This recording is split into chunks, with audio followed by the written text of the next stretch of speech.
So to run the morning message effectively and consistently, we need to understand these two elements of Showbie. Now, the classes is where you set up the folder structure, and you give out tasks into a shared area. The students have access to that, they work on it, they submit it back to you. But there's absolutely no potential for interaction between students there and for them to see each other's posts.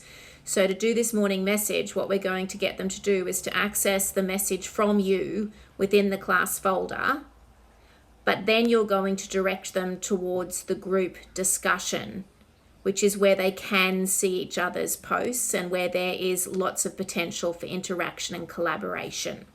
Now, this is an example of a group, and a group is where discussion can occur. You set it up by going to the spanner, as you would in classes, and creating a new group. And that will give you a code, and that is the code you share with the people you want to use the group. It's really important that you control this group discussion area. So going in via the little person icon, you go to group settings, and then you can toggle on or off the announcements only.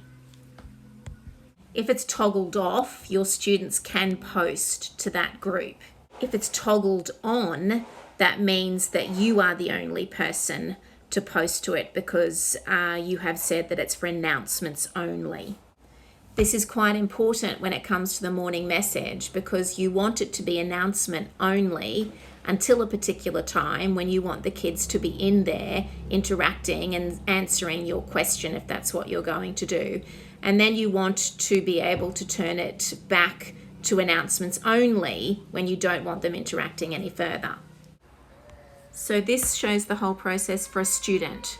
So they would go into their Showbie class and into their 5S or 5ND folder for their morning message.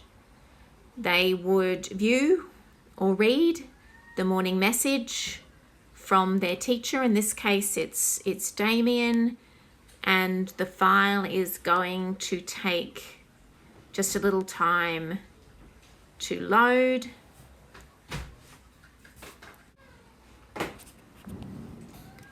They would view that. The teacher would post a question or something for them to respond to, and they would pop into their group. And the teacher would have toggled off the announcements only button, and the student, in this case Darcy, would be able to post a message or a response to the question. Everyone else can see that, which the other students will really like. And the final step for the student is to continue with their learning for the day, and the teacher, in the meantime, would have chosen a time at which they would toggle that setting within the group onto announcements only, because children left up to their own devices with too much time will get up to mischief. So just keep an eye on that group discussion.